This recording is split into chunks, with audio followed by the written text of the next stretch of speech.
because of the Iranians' car production. So Iranian doesn't know how to build cars? Is that what you're telling me? Yeah. We don't have the safety features that a lot of the West do. Literally, if you look at the it's 20,000 cars that come from Iran, Khodro, and all that, like people have done videos where they just like basically just take these cars apart. Do you know, Z, that one of the cars that Iran has produced for a very long time is called the Paycon? Up until whatever, maybe 15 years ago, it was a loan car that came from, like the build of it came from the UK, all right? So the cars that were popular in the UK during the time of Mohammad Reza Shah, Iran was still making these fucking cars. No airbags, no safety features, nothing for like 40, 50 years straight, okay? So this... Yeah, it's not. They don't have the greatest engineering. And by the way, for people who not the greatest engineering or the supplies. No, or just the way. No, we have great engineers, okay, but the manufacturing, the process to get it down is not quite there. Yeah. So yeah, Mo, just 1 second. I just want to finish something off, okay? Z, do you know in Iran people who have foreign cars, like Japanese cars? Do you know after the tariffs and stuff that they pay, those cars in dollars will cost more in Iran than they do like in the US? That's like if you see somebody like that has like a BMW or something in Iran that has all that safety features and whatnot, that person has to be a fucking rich individual in order to be able to afford that. Okay? Yeah, that's in all the Middle East pretty much because the currency of exchange is the dollar, and when you don't have the dollar and they print the law, mostly Iran. Taco, you have to look at the whole thing together. You cannot separate a country that is under sanction for that long, for them to even survive, make their own food, their own medicine, and the ability to have to even manufacture in the time. The world that we live in right now, okay? Yeah, it's my dream. I wish I could wave a wand and remove all sanctions on Iran. I can't do that. Nobody can. Okay? And we're just not powerful enough to do that. Okay? So we can sit here bitching and complain about sanctions. I know I have myself, but it's not going to help. We have to think outside of the box. We tried so many different things and it hasn't worked. So what do we do? Okay, Z, tell me, how are we going to remove sanctions on Iran? They're trying to do it as we speak. That's why we are in the shit we are in. Who's they? We're talking about different payment system, different financial system that is being created as we speak. So you're talking about getting off the U.S. reserve dollar and why do you think all this wars is for? It's the push against the dollar. Petrodollar. Yes, I get it. I get that, but still, some sanctions, even if you get off the U.S. dollar standard, those banking restrictions, it doesn't matter which currency you use. I don't think it's gonna matter. You breaking the banking system by introducing the fucking digital dollars and the digital currencies and all of this and what's happening in the world is that we are in labor as we speak. We don't know what's going to come out of it. The only thing is that Iran is holding on its dominance, its own independence.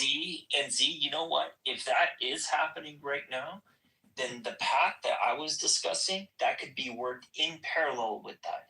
Those two things do not contradict one another. Agreed. But for you to do that, America's hegemony on the world has to be broken. And that's why we are in the shit that we are in now. Well, the only way you break that is become that. Become that. Play the game. No. The only way you break that is become that and play the game better. Yeah, one cannot achieve that through isolation. You enjoin and you say the noble lie, unfortunately, where you're not really with them.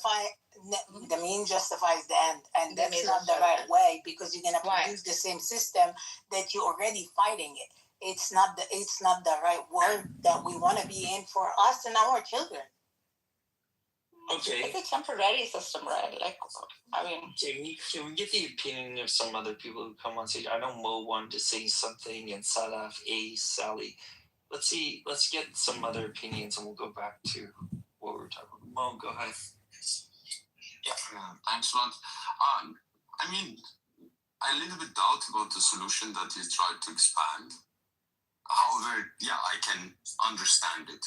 But I would like to also bring another angle how a possible change in Iran may look like. I think up until the time that the message of any revolution, any future revolution in Iran is antagonizing and do not give up the right of the other part to exist, like Muslims or even pro-regime supporters, that cannot happen. I think my idea about any revolution in future is something that happened in South Africa, something that we never forget, but we forgive. And we include those who have maybe a national pardon. We include, and it becomes a very inclusive change that give us as Iranian opportunity to have a fresh start. And this is an important part, regardless who is sponsoring it or how we have to sponsor a change in Iran. I think the message for a change is important.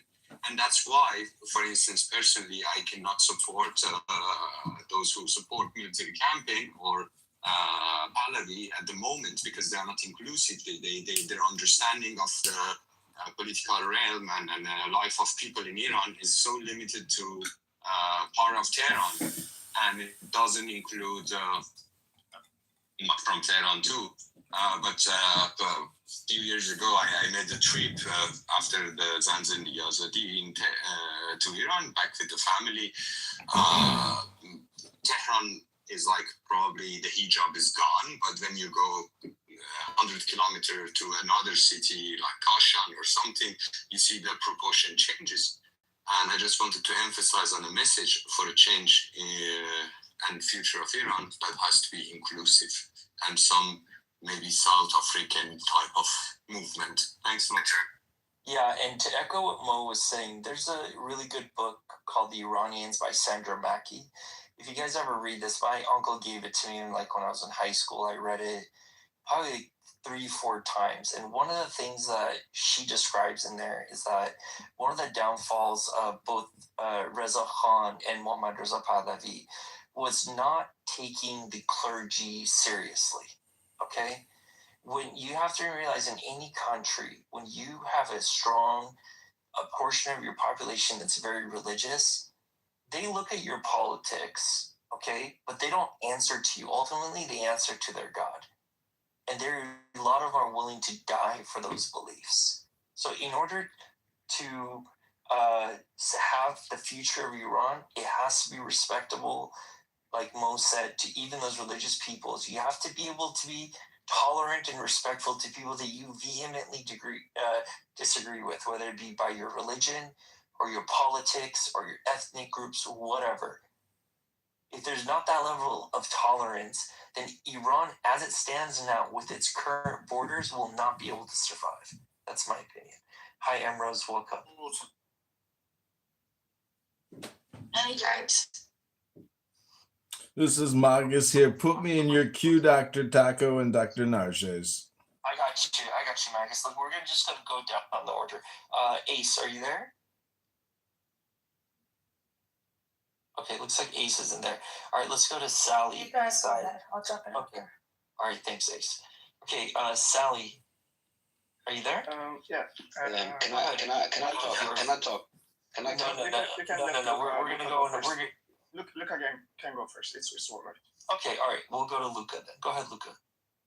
Yeah, I was just wondering because I'm just looking at a broader picture, right? And Iran is Iran. Africa's Africa.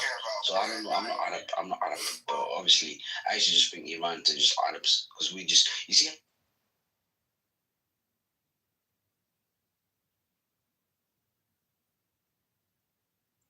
Hello?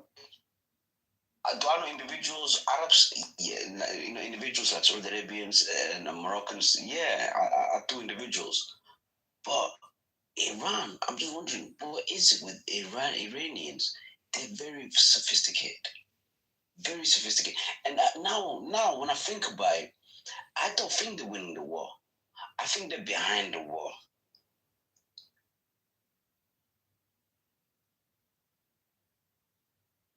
Okay, thank you. All right, let's go to Magus. Magus.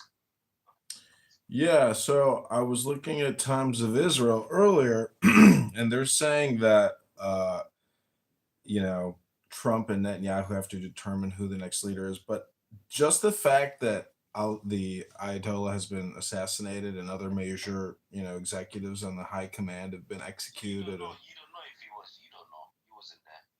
Okay, so what I'm trying to say is,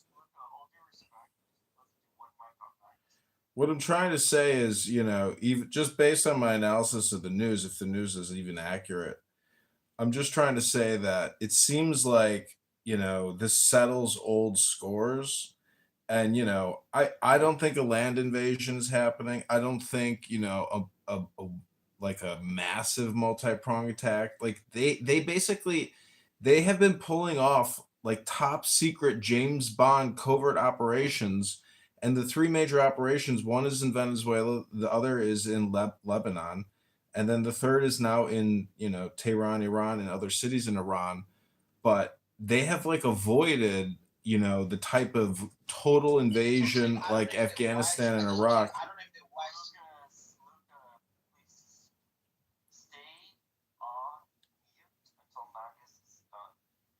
So in summary, I'm just trying to say that all the genocide speak, all the apartheid speech, all the racism, bigotry, and all the complaints that I've heard on this app and on X, you can't at least marvel at the executions of these operations. But, again, this is whether or not these people are really getting killed. And obviously, a lot of people are dying. And, death by military industrial complex, it's not the preferred way to exit life. Let's just be honest. And so it's an unfortunate reality, but, the CIA is funded at 60 billion a year, and the Army and the Navy and the Marines and the whole Pentagon budget is 1.2 trillion a year. And that's not going to slow down. And if a war expands, the United States, in my opinion, based on the economic philosophy and theory of civilization or war, is to just continue to pay for infinite expansion of war until the political goals are met. Obviously, the upcoming election on March 17th is just an indicator because that's just the primary. The real election is in November, but it doesn't matter because Thomas Massey and Ro Khanna, and other Congress people and senators, who are critical of Trump's actions, have already tried to reprimand, and the Senate and the Congress, they already, approve of it. So, and Trump is urging France and urging Great Britain and other former World War II allies to join the fray. So I'm just trying to say that if the Iranians are smart, the new Ayatollah, the young man, either he will lead a new revolution of acceptance of the now, or essentially, creating some type of de-escalation and peace deal, or he too will probably be, obliterated. And there's no super secret weapon coming to save anybody. And they're already refilling and refueling and preparing for the next wave. So and they're not broke, and they have the ability to borrow and spend to fund and resupply and buy and keep that stock market high. And they're worried about terrorism. They're worried about gas prices and things like that. Anyways, I'm just saying the powers that be, if Iran and the people of Iran can somehow pull it together and say, you know what, we would rather be friends with America than America's enemy, that would be the totally logical thing to do. To resist is futile. We are the Borg. You know, we already assimilated so many countries that to resist the Borg now is futile. Hello? Yeah, thank you for the Star Trek reference. Resistance is futile. Emrose, welcome. Mike is on you. Emrose, are you safe? Yes. I should not speak right now because I would tear that person into pieces. So, no. No, your voice is valued on the stage, Emrose. Talk A about little piece of supremacist cunt. Do you understand that people are living this reality? You sit here and you rejoice at the fact that America is fucking all strong. Do you think it's a good thing?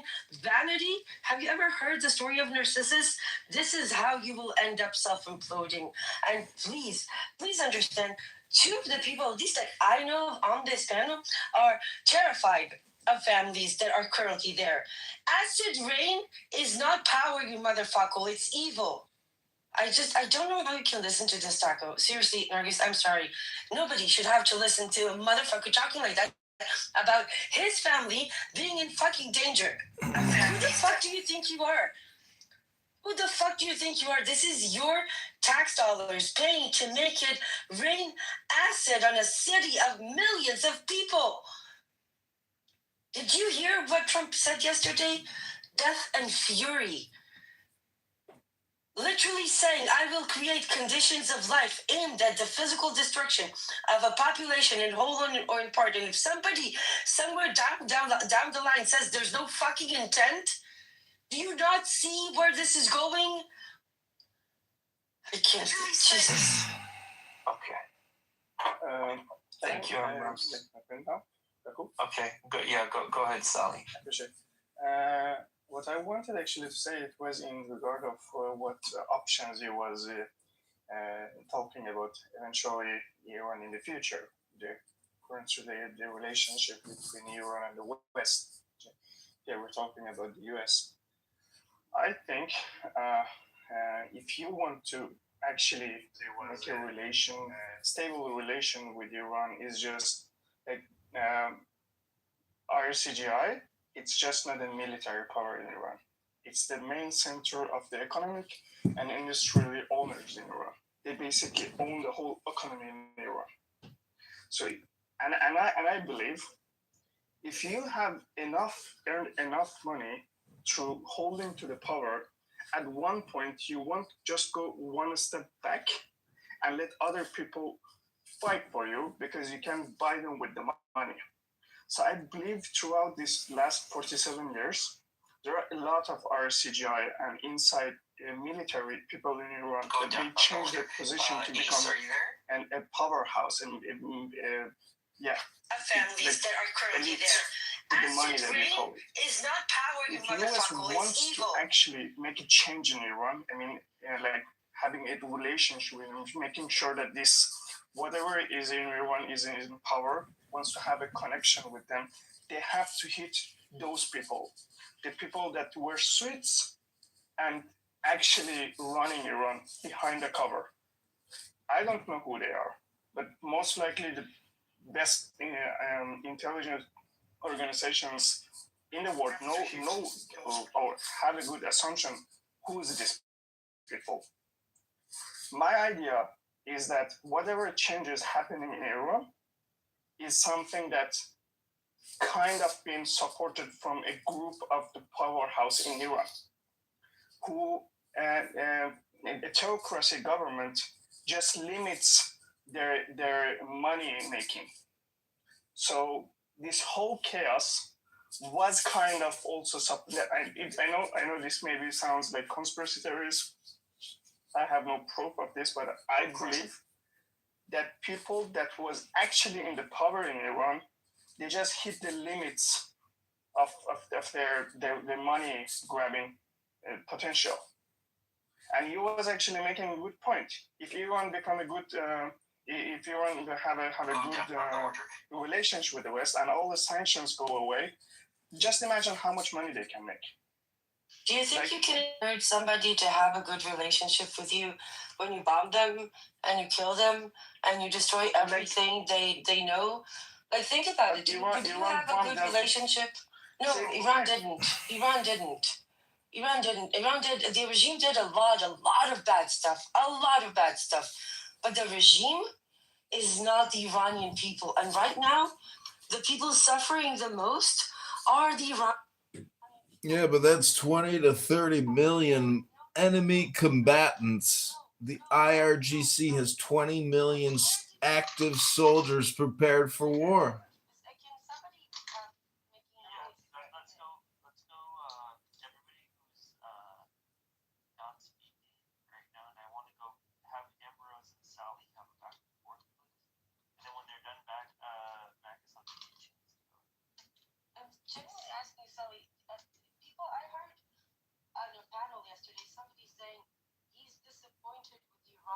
People, he was promised that they will uprise.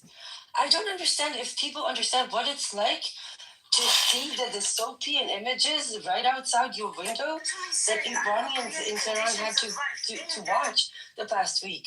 Do you think people will think about uprising? No.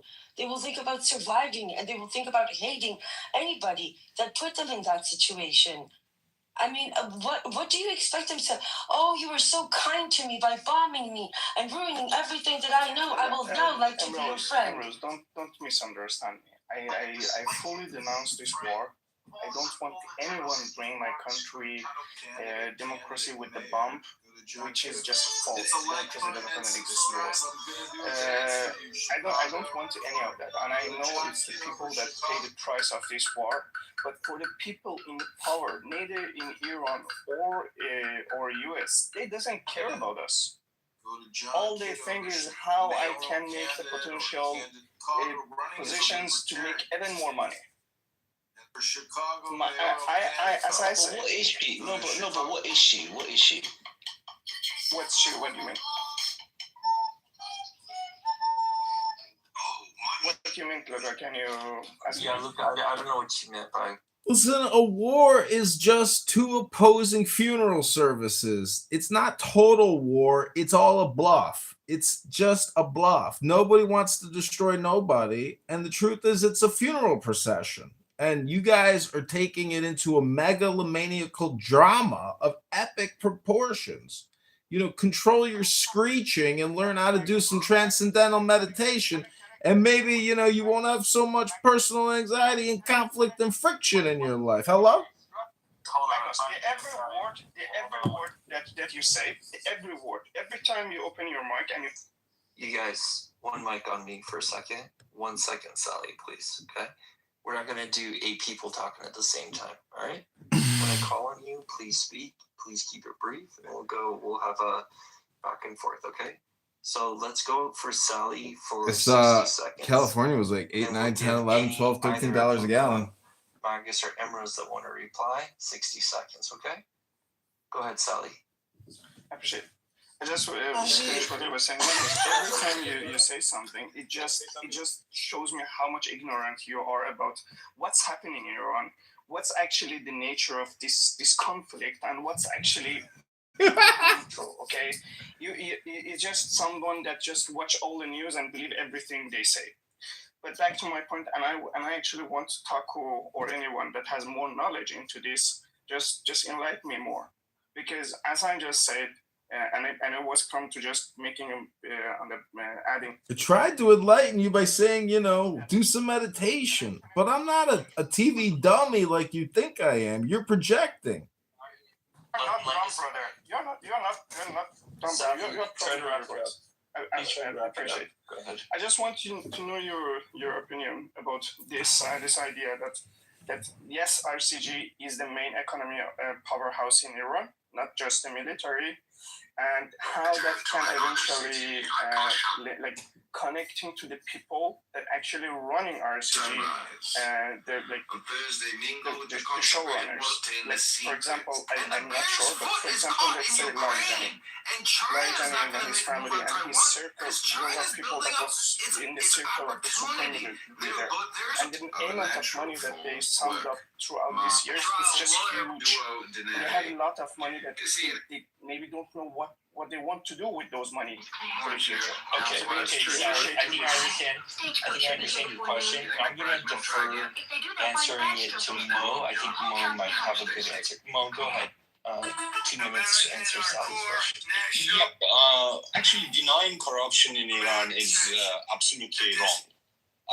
Iranian government, because they wanted to bypass the sanctions, has created a network of trustees. These trustees initially were chosen by loyal and also cherry-picked from a Revolutionary Guard. However, not necessarily those people are committed and loyal to where they come from.